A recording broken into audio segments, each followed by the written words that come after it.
നമസ്കാരം. മലയാളി വാർത്ത ഇൻഡപ്തിലേക്ക് സ്വാഗതം. രാഹുൽ ഈശ്വർ.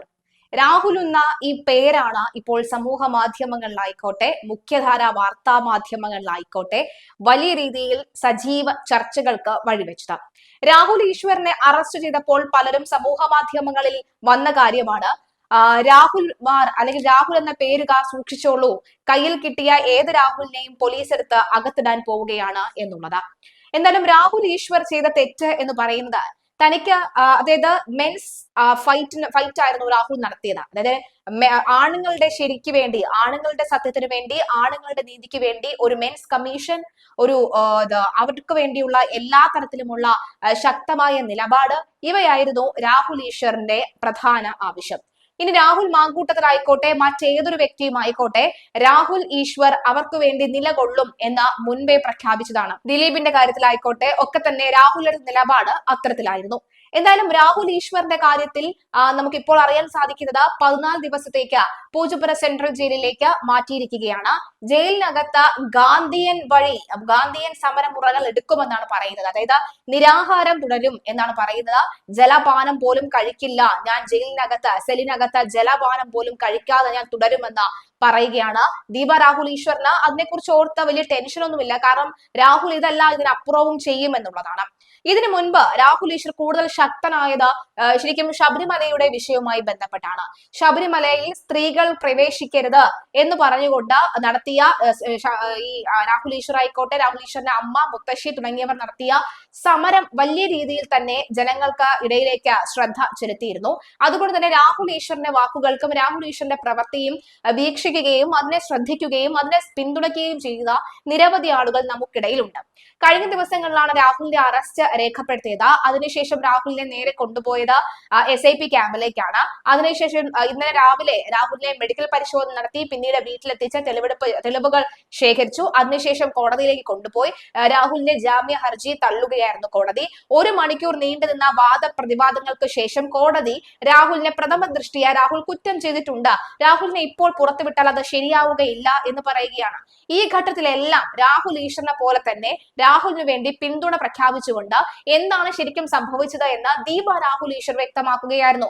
പലരും ചോദിക്കുന്നുണ്ട്, ഈ രാഹുൽ ഈശ്വറിനെയൊക്കെ എങ്ങനെയാണ് സഹിക്കുന്നത്, ഈ ദീപയ്ക്കൊക്കെ വേറെ ആരെങ്കിലും കിട്ടില്ലേ എന്നൊക്കെ ദീപയോട് പലരും ചോദിച്ചിട്ടുണ്ട് എന്ന് അടുത്തിടെ രാഹുൽ ഈശ്വറിന്റെ ദീപയുടെയും ഒരു അഭിമുഖത്തിൽ അവർ പറഞ്ഞിരുന്നു. എന്തായാലും കഴിഞ്ഞ കുറെ നാളുകളായി അവർ രണ്ടുപേരും ഒരുമിച്ച് ജീവിക്കുകയാണ്. അവർക്ക് രണ്ടുപേർക്ക് 2 ആൺമക്കളാണ് ഉള്ളത്. രാഹുൽ ചെയ്ത ഏതൊരു ഘട്ടത്തിലും രാഹുലിനെ എപ്പോഴെല്ലാം രാഹുൽ പ്രതിരോധത്തിലായിട്ടുണ്ടോ അപ്പോഴെല്ലാം രാഹുലിന്റെ പിന്തുണ പ്രഖ്യാപിച്ചുകൊണ്ട് ദീപ രാഹുൽ ഈശ്വർ വരുന്നത് നമ്മൾ കണ്ടിട്ടുണ്ട്. ദീപയും ഒരു ജേർണലിസ്റ്റ് ആയിരുന്നു. അതായത് ഒരു വാർത്താ അവതാരികയല്ല, മറിച്ച് കൈരളി TVയിലും മറ്റു ചില ചാനലുകളിലും ഗവൺമെന്റ് പരിപാടികളിലും ഒക്കെ തന്നെ അവതാരികയായി വന്നവരാണ്. ആദ്യ ഘട്ടത്തിലുള്ള അവതാരികകളിൽ ഒരാളാണ് ദീപ രാഹുൽ ഈശ്വർ. പിന്നെയാണ് രാഹുൽ ഈശ്വറിനെ വിവാഹം ചെയ്യുന്നത്. അങ്ങനെ ദീപ ഈ ഒരു ഫീൽഡിൽ നിന്ന് മാറി നിൽക്കുന്ന സാഹചര്യമാണ് ഉണ്ടായിരിക്കുന്നത്. മമ്മൂട്ടി, മോഹൻലാൽ തുടങ്ങിയ അനവധി ആളുകളെ ദീപ രാഹുൽ ഈശ്വർ അഭിമുഖത്തിന് വന്നിട്ടുണ്ട്. അങ്ങനെ പോകുന്ന ഒരു കുടുംബമാണ് അവരുടേത്. പ്രധാനമായും പലരും ചോദിക്കുന്നത് എങ്ങനെയാണ് സഹിക്കുന്നത്, ഈ രാഹുലിനെ പോലെയുള്ള ആൾക്കാരെയൊക്കെ എങ്ങനെയാണ് ദീപ നിങ്ങൾ സഹിക്കുന്നത് എന്നുള്ളത്, നിങ്ങൾക്കിടയിൽ വഴക്കുകൾ ഉണ്ടാകാറില്ലേ എന്നുള്ളതാണ്.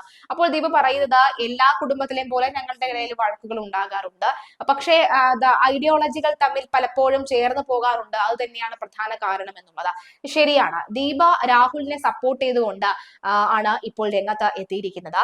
സമൂഹ മാധ്യമമായിക്കോട്ടെ, ദീപ രാഹുൽ ഈശ്വർ രാഹുലിന്റെ സമൂഹ മാധ്യമം കൂടുതൽ ആക്റ്റീവ് ആക്കി വെക്കുന്നുണ്ട്. ഇപ്പോഴും രാഹുൽ കേസിൽ അകത്തായിട്ട് പോലും രാഹുലിന്റെ ഫേസ്ബുക്ക് പോസ്റ്റുകൾ ഇപ്പോഴും സജീവമാണ്.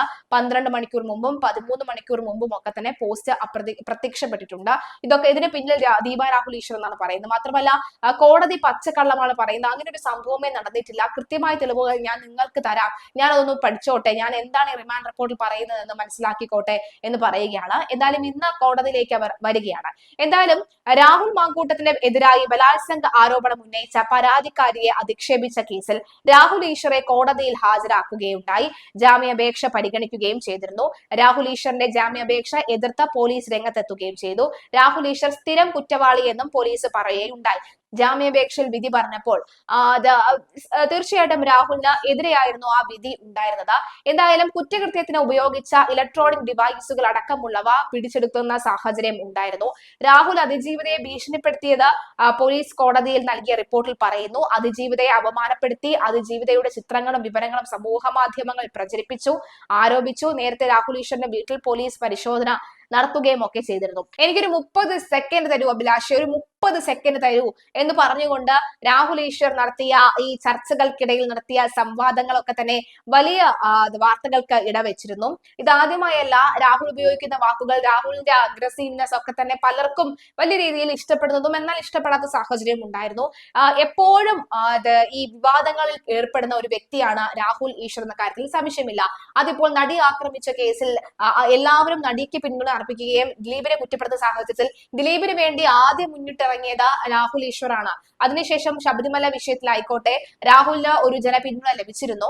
പിന്നീട് ഇപ്പോഴത്തെ ഈ ഒരു വിഷയത്തിൽ ഇതിനു മുൻപും പല ഘട്ടത്തിലും രാഹുൽ ഈശ്വർ നിർണായക ഘട്ടത്തിലേക്ക് അതായത് പലരെയും കുറ്റപ്പെടുത്തി, സ്ത്രീകളെ കുറ്റപ്പെടുത്തി, സ്ത്രീകളെ ബഹുമാനിച്ചുകൊണ്ട് എന്നാൽ സ്ത്രീകളെ കുറ്റപ്പെടുത്തി പുരുഷന്മാർക്ക് വേണ്ടി സംസാരിക്കുന്ന സാഹചര്യം ഉണ്ടായിട്ടുണ്ട്.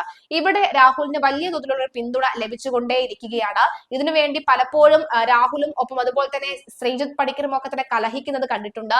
അതുപോലെ തന്നെ അഡ്വക്കേറ്റ് ആയിട്ടുള്ള പലരും ഇദ്ദേഹവുമായി കലഹിക്കുന്ന സാഹചര്യം ഒക്കെ തന്നെ ഉണ്ടായിട്ടുണ്ട്.